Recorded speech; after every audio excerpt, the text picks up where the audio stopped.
अमन एक freelance photographer था। उसे अंधेरे और असामान्य जगहों पर फोटो खींचने का शौक था। एक रात उसे शहर के बाहरी इलाके में स्थित श्मशान घाट से कुछ तस्वीरें लेने का ख्याल आया। माना जाता था कि यह श्मशान घाट काफी पुराना था और वहां अजीब सी घटनाएं होती थीं।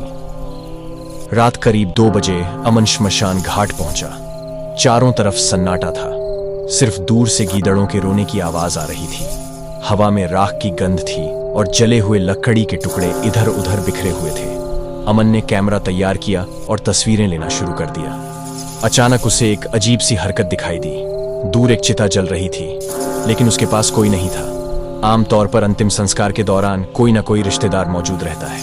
हैरानी के मारे अमन उस जलती हुई चिता के करीब गया। जैसे ही वो पास पहुंचा, उसे लगा हवा में किसी की मौजूदगी महसूस हो रही है। उसने इधर उधर देखा, लेकिन कोई नहीं दिखाई दिया। फिर अचानक उसे किसी के फुसफुसाने की आवाज सुनाई दी। वो आवाज धीमी थी, लेकिन साफ सुनाई दे रही थी, मानो कोई कान में कह रहा हो। आवाज कह रही थी, मुझे जलाओ, मुझे जलाओ। अमन घबरा गया। ये किसकी आवाज थी?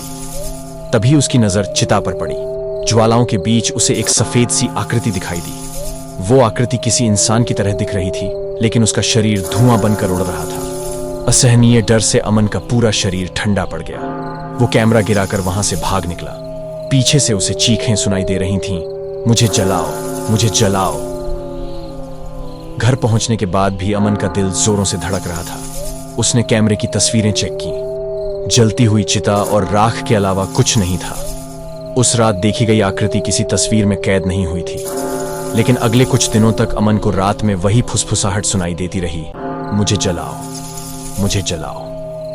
वो समझ गया था कि श्मशान घाट से वो कोई अदृश्य चीज ले आया है। कुछ समय बाद अमन अचानक बीमार पड़ गया।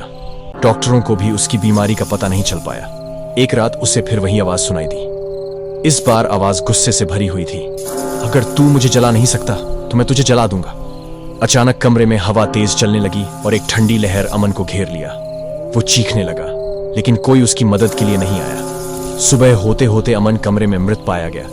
उसकी मौत का कारण अज्ञात रहा, लेकिन गांव के लोग जानते थे कि श्मशान घाट की आत्मा ने अपना बदला ले लिया था।